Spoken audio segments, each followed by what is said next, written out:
Welcome to Torah Smash, the podcast for nerdy Jews, where our lives of Jewish learning collide with our love of nerd culture. In each episode, we discuss what we lovingly call a Torah Smash, which we have defined as a beautiful collision of one thing from the world of Judaism with another from nerd culture. I am Ethan Lane Miller, and joining me today are Barack Malkin. RDY. Woo! I know it hasn't been that long for you listeners, but for me, it feels like it's been a minute since we've all recorded. How are we doing? Oh, I miss you guys. Yeah. Shout out to my Austin peeps. The city is a little less weird with you gone. Aw. It's noticeable. So, for Torah Smash today, I dug deep into Ethan Lane Miller mental archives. What is a topic I've had rattling around up here? And actually, this isn't even one I had written down. It just kind of came to me. And I fell down this interesting rabbit hole of research and looking up things. And it led me in a roundabout way to the smash from nerd culture today. So we are starting today with the Jewish context, which is Kilayim. So I'll go back to you in a second, RDY. Barak, have you heard of Kilayim before? Yeah, it's a delicious pie. It took RDY's joke. They don't know that. I'm kind of. This is being cut. This isn't cut. This is not in the episode. Yeah. Fine. No, you can have it. Is that what a great original Am I on? Is that right? So it is not a type of pie, actually. Okay. Are you ready for me to translate? Please. Yes. Kilayim is a pairing of things. So it's typically referring to pairing types of things that are not supposed to be next to each other, like sowing different types of seeds in the same row. Like a Torah smash. Oh no. Is Torah smashing a Kilayim?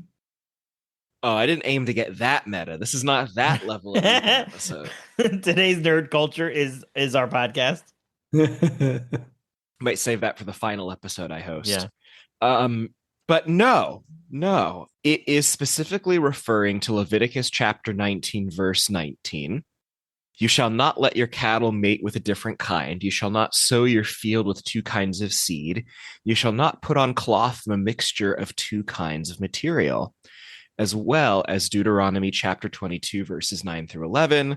And the pullout I have, you shall not sow your vineyard with a second kind of seed, else the crop from the seed you have sown and the yield of the vineyard may not be used.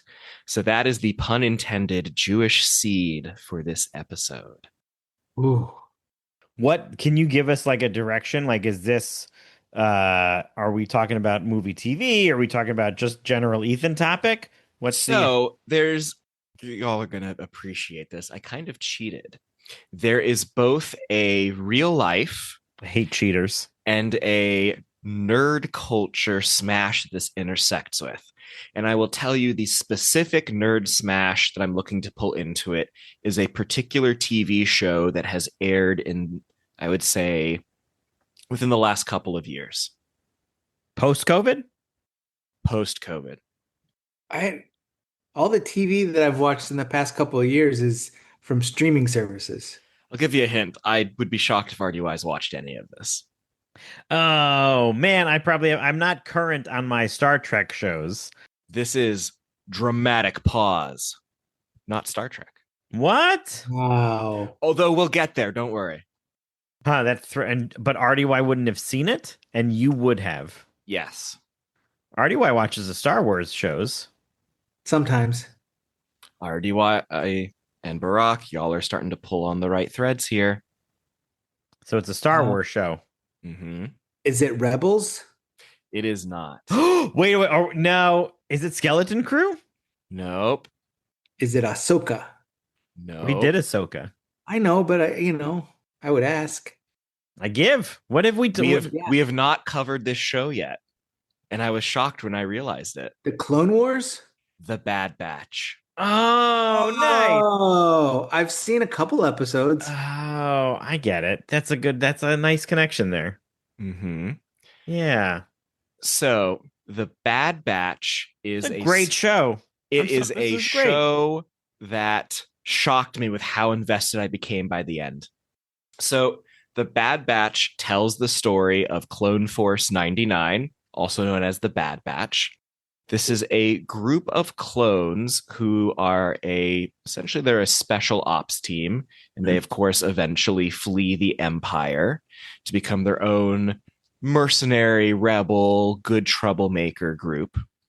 But what makes the Bad Batch unique is these are a group of clones who were, I guess, in the words of the show, all had different genetic abnormalities. So things that made deviated them from their fellow clones, Imperfect clones. but gave them traits and attributes that were advantageous. Oh. Yeah. They all had like superpowers. Yeah, so some were super strong, some were incredibly accurate. Someone was super smart, and I Accurate with like shooting lasers so they would never fall yes, Yeah. stormtrooper. there is Yeah. one scene where, well, yes, and the show actually, RD, why you joke, the show actually dives into the Empire phasing out the clones for stormtroopers. Oh. So there is a scene where one of the Clone Force 99 folks scatters a bunch of mirror looking items down a hallway, and with one shot just ricochets a blaster bolt all the way down the hallway to take out their pursuers. That's cool. Yeah. It is cool. So what I wanted to talk about today was human cloning. Human cloning. What? Human cloning, and specifically talking about genetic engineering of humans, and tied in through the lens of the Bad Batch. Now I'm like well unprepared. I was totally fine to talk about Bad Batch. I don't have any practiced research about cloning. There was also a Michael Keaton movie a while ago. Michael Keaton, originally from Pittsburgh, and it was where he like cloned himself. I love that Duplicity. movie. Such And a then, like, such a fun movie. It was great. And then like the copy of the copy, how it wasn't exactly Yeah. a good clone. I love that. Yeah. So, one of the things, again, we're going to be with some light topics here, is Tay-Sachs disease. This is a fatal genetic disorder, and Ashkenazi Jews have an increased likelihood to be a carrier. So it has to deal with a pair of genes on the 15th chromosome. And if both genes are inactive, the person has the disease.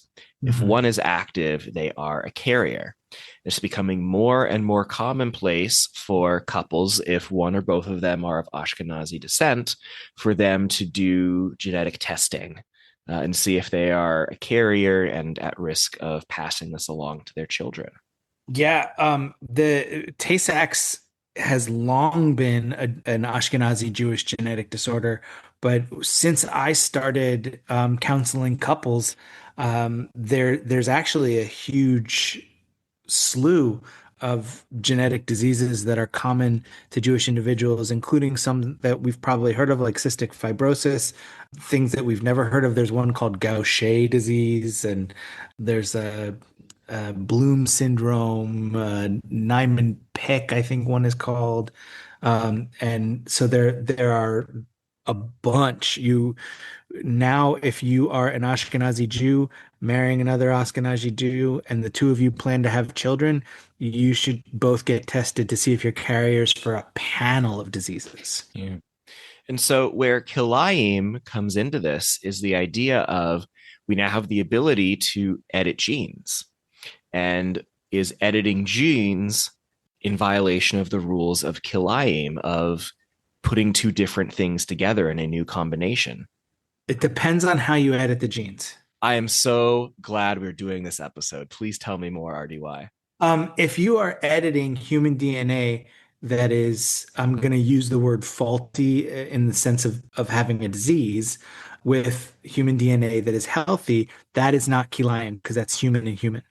If you put a bit of blood that you get from a mosquito that's encased in amber, and you find some dinosaur DNA and you patch in some frog DNA, that's Kilayim. Okay.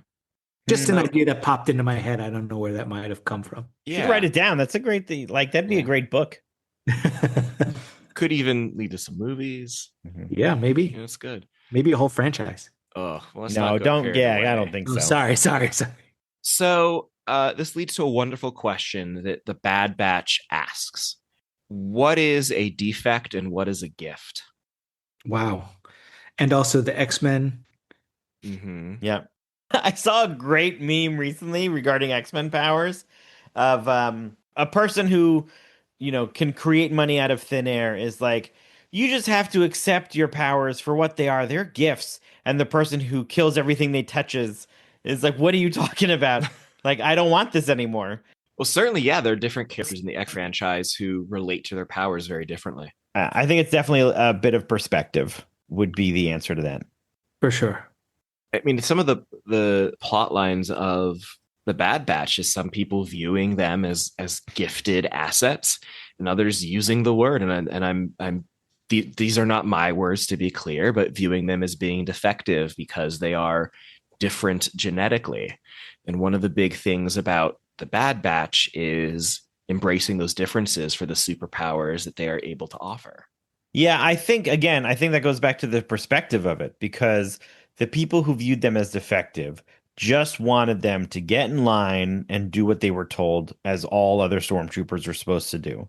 Good And point. so the fact that Tech was able to break into more high tech computer systems than anybody else, and that Wrecker had superior strength and Hunter was able to think outside of the box made them a risk in some cases because they would go off script on a mission, whereas the people in charge higher up knew that any stormtroopers that went in stayed on task, on mission, asked permission to do things outside, would constantly check in, whereas this group of people just knew that they were good at what they were good at and continued on that path. So I think perspective is a huge piece of it. Even going to the Jewish side, when you're talking about Kilayim, you mentioned that the law itself originates in Leviticus. It's repeated again in Deuteronomy, but there's a whole tractate of the Mishnah called Kilayim. And it starts, the first chapter of Mishnah Kilayim are all the things that don't count as Kilayim. So there are all these things that we think of as different, but you can put them together and it doesn't count as Kilayim. I picture like the monks who first genetically modified peas to make sure they were getting the only the green peas and not the yellow peas. The idea that it starts out with different grains that are acceptable. It uses some words that I don't know what they are, so I'll just skip to the second part and say cucumbers and melons do not constitute kilayim, and where I think of these as very different foods with totally different, flavor profiles and styles. They are kind of a similar as far as the how the thin membrane of the flesh on the outside with the fruit flesh in the middle that contains kind of a gooey-ish seed membrane that you may or may not eat. So I could see why the Mishnah would say they're similar enough that they're not considered kilayim. So maybe going to cloning, it's like, let's see how similar or dissimilar it is from the original. I'm hesitating to say product, but that's what's coming to mind.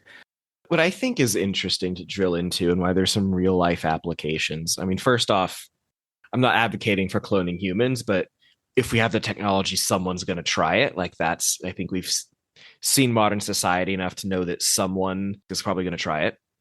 Well, Natalie and I did it. If you two have met Bella, she's my clone. What? She's exactly like me. She looks like Natalie, but she sounds and behaves like me. That I thought for a second. That joke hit like a lead balloon. I thought you meant that you had gone through some sort of clone process. No, she's my clone. We altered what we wanted and got the child that we expected. Oh, if we got what we wanted, we would not have cloned me. So let's ask the question. If we have a way to genetically engineer our children in the womb or the egg or the sperm or the fetus, wherever we are in the process, Is it ethical from a Jewish standpoint to do this, to edit genes? I don't want it. Ethical or not, I don't want to take control of that part of like that. You're getting close to playing God because I think the beautifulness of the chaos and the random combination of DNA is what create. That's how we got the beauty of the Bad Batch, right? And that's how we get our wonderful children. That's how we became who we are. If you get to, I want to pick the characteristics, you're lining up with Aryan race beliefs, and I'm not for that. I agree completely with Barack, and I will caveat that to say that when we're strictly talking about the philosophical exercise of ethics, there are lines like when you're talking about editing out diseases and problems and maybe even like uh you know psychoses, then maybe that's okay. Whereas if you're editing to like have a certain color eye or hair color or height, that I find to be unethical. I think that the line is too hard to draw as soon as you say okay.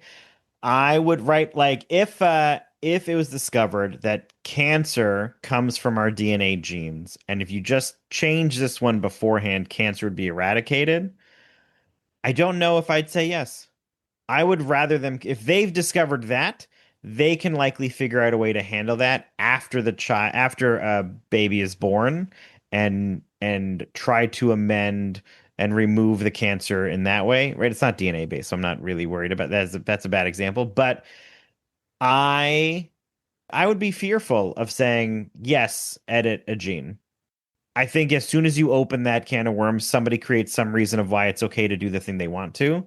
Mm. Because our belief of what is good and bad is different from somebody else's belief of what is good and bad. And Sure. so we can't just say, oh, just the bad genes, because then they go, okay, then that means, of course, they're just going to be blonde, blue-eyed. Though everything else is a bad gene, white skin. What like, I'm not okay with it. I hear the other side of the argument of preventable. I think if we get to the point of we can manipulate to remove parts of our DNA that some people view as bad, then I think there's probably an avenue to do that after the fact. And So maybe how do you feel about gene therapy? I don't know enough about it That I to, mean, it's to have taking an a bit. opinion. So I mean, the difference is it before the person's born or after? Yeah. That's the main difference. And I'll also go a step further and say, it could even be before they're an embryo. You could work on the chromosomes that are in the sperm or the egg. So allow the randomness to happen, and then if something is discovered, like I mean, I'm gonna put this out there that Natalie and I lost a baby in between Gabriel and Alex because he had microcephaly and lysencephaly, which means his brain was too small and it was smooth. It didn't develop the ridges that brains have, and these are more developmental issues than genetic, but I'm sure one has to do with the other. And what would we have changed that had we known? Who knows? Man, this is such a rough conversation. Yeah. Thanks, Right. guys. I think for me, the stuff that I view as bad is the stuff that will kill you way too soon. Those sort of alterations to DNA, I want them to be treatable. But people that are on the autism spectrum, people that have other genetic mutations, I don't know if mutation is the right word, but there are many people in the world that view that as an error. And I don't view that as an error. I think the difference is that our communities are getting more and more used to what does that mean for somebody? And I would rather our world come to a space where it's made to welcome those types of people instead of view those as I don't view those as bad as a quote like mutation or defect or something like that. I The things that I view as bad are things that cause a child to die when they're 5, right? Or cause somebody to have excruciating pain all through their high school and college. Like those are the things that I wish we could eradicate. The rest of it, I think, is more of an understand. It's a perception, right? As I said with the Bad Batch, I think that many people view those as errors or disabilities, and I view them as opportunities and strengths. And so, but I know that many people do not. It's a lot easier to make that distinction in a TV show than in real life. Yeah, absolutely. Right. It's definitely a parable of sorts. 100%. Right. I have a friend who has a child with autism spectrum disorder, and he's younger than my youngest son and just reads up a storm. Like that is a beautiful gift that his child has that mine does not. And that's like a superpower that he has. And like what an awesome thing. What an awesome thing. Absolutely. Yeah. Yeah. Once you get into real life, it becomes much more gray. RDY, did you see the Bad Batch? I've seen a couple of episodes. I don't really remember, except I remember what you said about how they were each, mutated versions of Jango Fett, but I don't remember like the plot or anything. So we really covered, one of my big questions, is it ethical from a Jewish standpoint to edit their genes? And I think we kind of approached some of the other questions too, which is, as Barack really put it, like, what's the line? Where is the line? I think there's in my mind, I should say, I feel like there's a very clear difference between wanting to remove a fatal or dangerous or life-threatening illness that is detected versus something a little more mundane of like, oh, I'd like to make a Jewish kid that can handle dairy. Or, oh,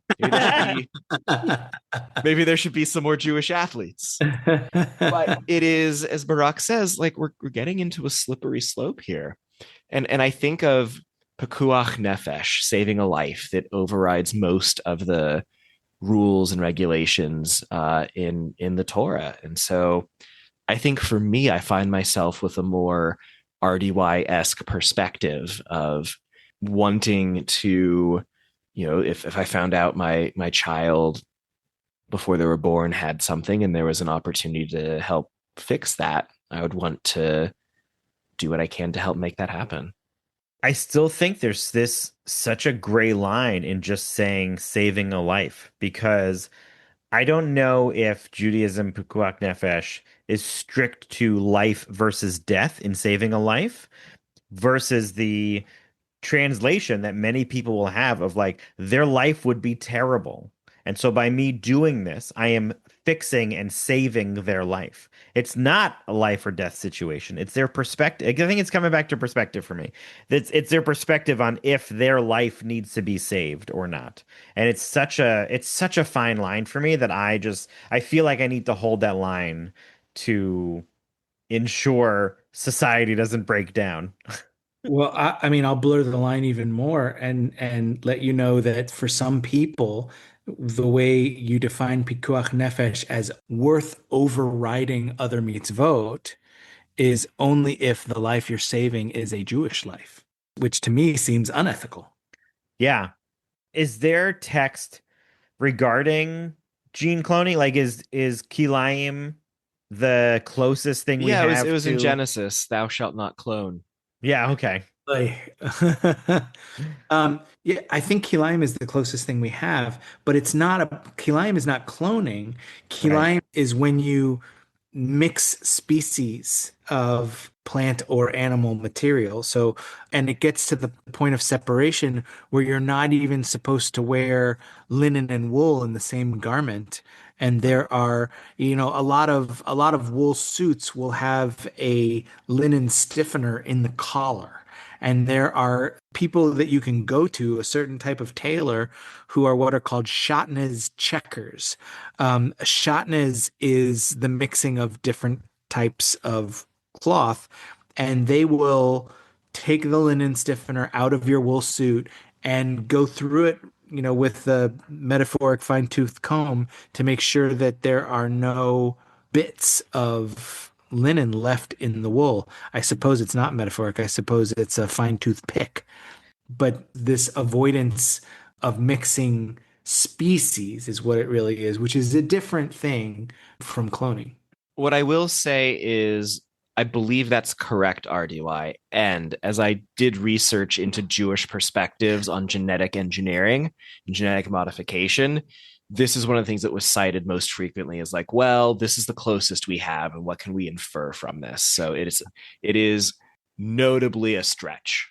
So then what about when people utilize, isn't there like things where they use pig hearts in humans or like cow lungs? I don't know what they use, but they're No, mixing. there's the heart valve of a pig Yeah. is very genetically similar to the human's heart valve, and because of that, they will use pig valves sometimes in heart repair for humans, and that is generally agreed upon to be pikuach nefesh. So Oh, that's fascinating. yeah, so that element of it, because you are saving a life with this, and it's also why we dissected pigs in my 11th grade biology class, was because pig anatomy is quite close to human anatomy, so we're learning about ourselves as we're learning about these pigs. So mixing like blending hybrids of genetics is okay for Pukuak Nefesh, and people have agreed.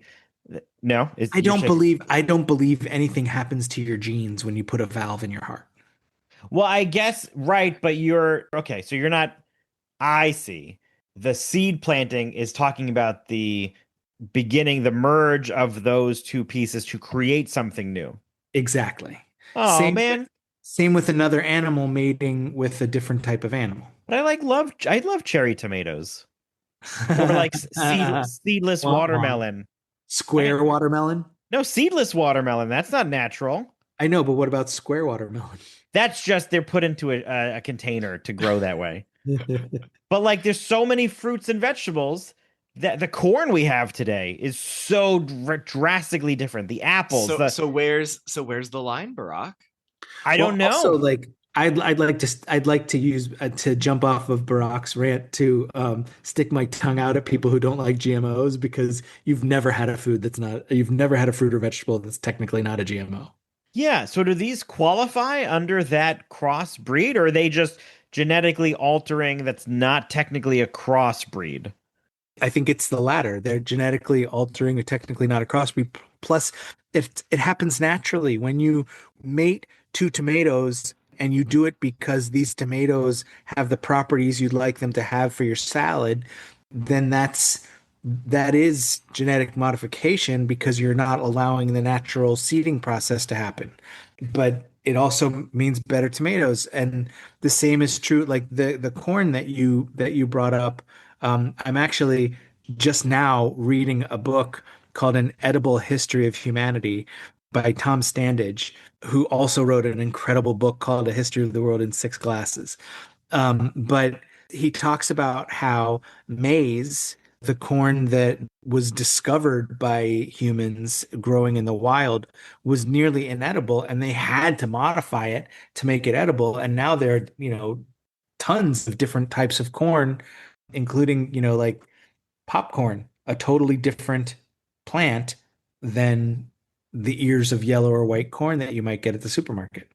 Yeah, last summer, my wife, she plants fruits and vegetables on our patio, and last summer had mixed tomato seeds. And so we got usually cherry tomatoes are super tiny, and last year's cherry tomatoes mixed with the regular tomato batches. And so we got rows, like cherry tomatoes grows in these like double set rows of giant tomatoes.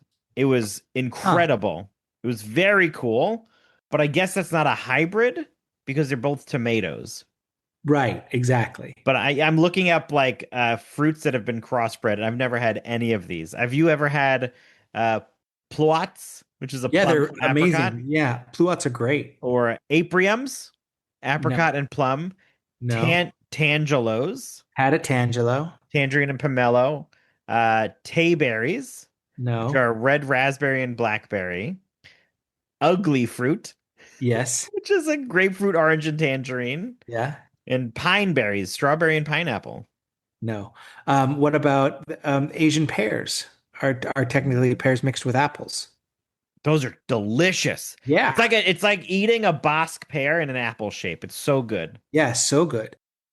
Huh. Well, So I want to like that's fascinating that these are not allowed. These hybrids of like exploration are not kosher, essentially, right? I don't know. I don't know. I haven't looked up the kashrut of any of these fruits that you just mentioned. But you're not supposed to mix the seeds. But like I said, when you go into Mishnah Kilayim, it's got all of these things that are okay to mix. So, and I actually just happened upon as I'm looking at the first chapter, the different types of pears do not constitute Kilayim with each other, and different types of apple, peach, almond, jujube, even though they're similar, they do count as Kilayim. So I don't know. I don't know whether I get from that an Asian pear is okay or not okay. I'd have to, read it more carefully and look at commentary before I could know that for sure. But there are definitely things that are okay and things that are not okay. And I don't know how they decided, they being, the rabbis who wrote this stuff, but it's a lot of give and take, and maybe it's just a matter of does it happen naturally, or do you have to like inject the genes of one into genes of another and splice it? Like I think maybe depending how deep into the internal science you go might change the minds of the commentators. Yeah, what happens if an apple falls in a pear orchard and you get Asian pears? Like naturally, I right? don't Like know. if it naturally happens, is that allowed? I don't know. And I had a congregant in Orange County who had a tree in their yard where they spliced lime and lemon into an orange tree so that in patches it grew limes in one patch, it grew lemons in another patch, and it grew orange in another In patch. the same tree? They referred to it as their fruit salad tree. So that's so fun. I would have put lime in a fruit salad though. I wouldn't put lime or lemon into a fruit salad, Yeah. but it's a fun game. But at the same time, there was a tree in the synagogue yard that had these really hard orange inedible fruits. And they were citrus, but I mean, they were really hard to even cut into. And I was told that, 30 years earlier, it was an etrog tree that they had spliced with lime so that it would grow well in the climate. But the lime took over and it became something new that was inedible. Fascinating. Yeah. So it self-mutated into something that no one wanted anyway. So, with our remaining time, I wanted to ask, are there other sci-fi or fantasy realms that deal with this topic? So, we got the X-Men brought up earlier.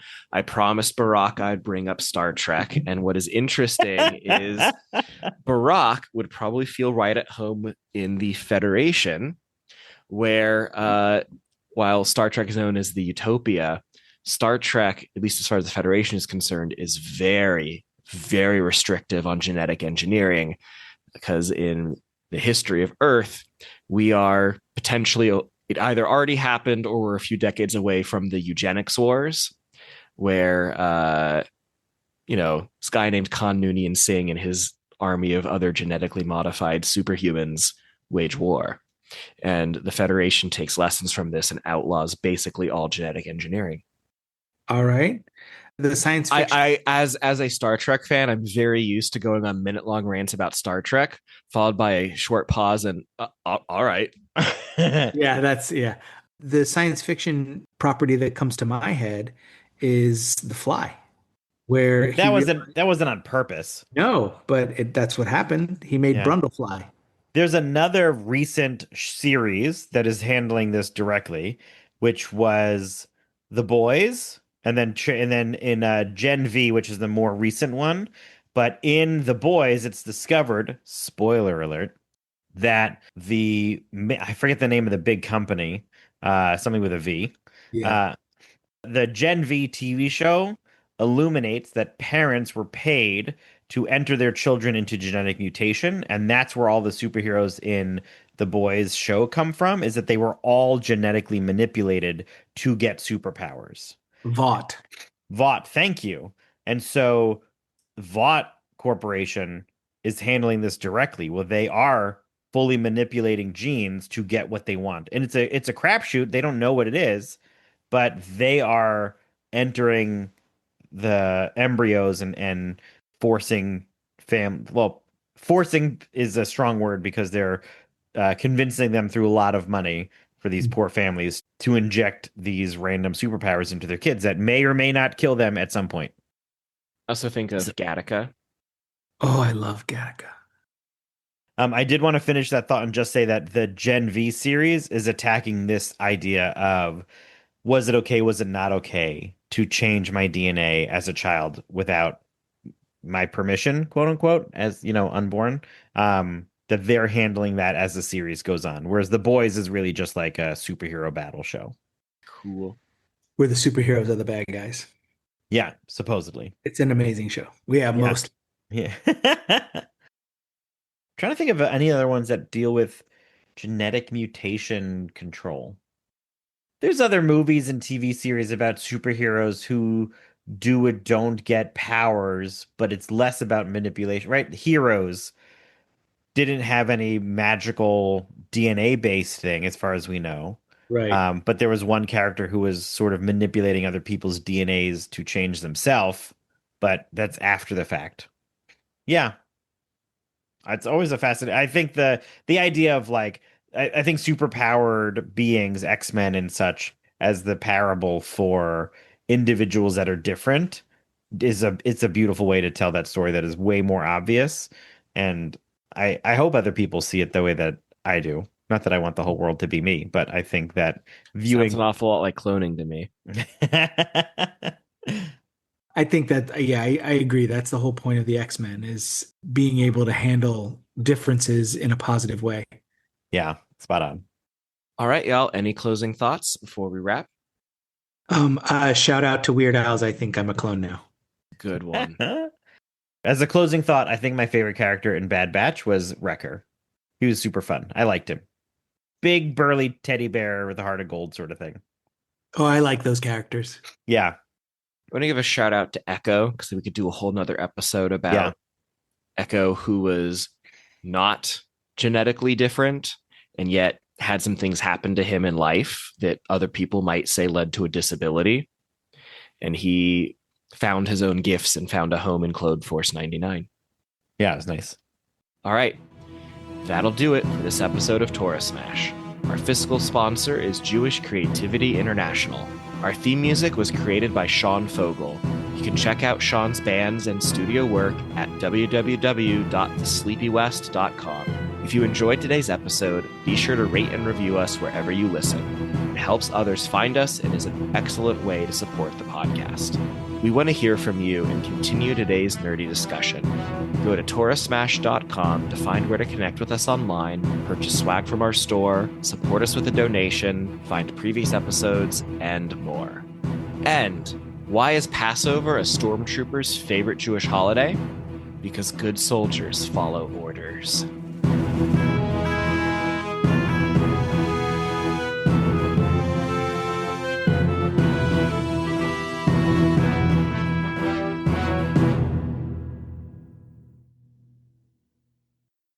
What about roses are red, violets are blue, I am a clone, and so am I.